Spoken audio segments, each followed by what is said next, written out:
Khesari Lal superstar heroine मेघाश्री देख सकते हैं काफ़ी हाउस में बैठे हुए हैं।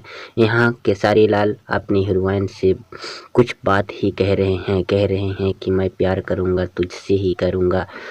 तभी खेसारी लाल हंसते हुए काफ़ी पीते हुए बोलते हैं कि अपनी माता जी से बोलते हैं कि बहू तो मैं वही लाऊंगा जिससे मैं प्यार करता हूँ।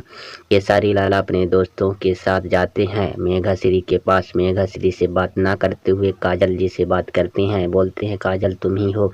तभी मेघा जी ने अचकित हो जाती हैं कि आज कैसे ही, मुझे तो काफ़ी शौक में मुझसे प्यार करते थे, आज काजल जी को प्यार करने की बात कह रहे हैं। तभी मेघाश्री ने बहुत क्रोधित हो जाती हैं और खेसारी लाल से कोई इंटरेस्ट नहीं रखती हैं और अपने मनोकामना में लगी रहती हैं। मेघाश्री का ये सुपरस्टार खेसारी लाल जी ने बहुत प्यार करते हुए कहते हैं, मेघाश्री मैं मेरी माता के साथ रहने पड़ेगा और काजल जी का नाम क्यों पूछती हो। तभी यहाँ आते हैं जहाँ बॉक्सिंग मशीन सिखाई जाती है, वहाँ आते हैं काजल जी से मिलने के लिए। पर मिलते मेघाश्री सुपरस्टार हीरोइन के साथ यह काजल कोई बात करते हुए मेघाश्री को गुस्सा आ जाता है। मेघाश्री बात नहीं करती। तभी खेसारी लाल जो है हंस कर उनके हंसाने लगते हैं।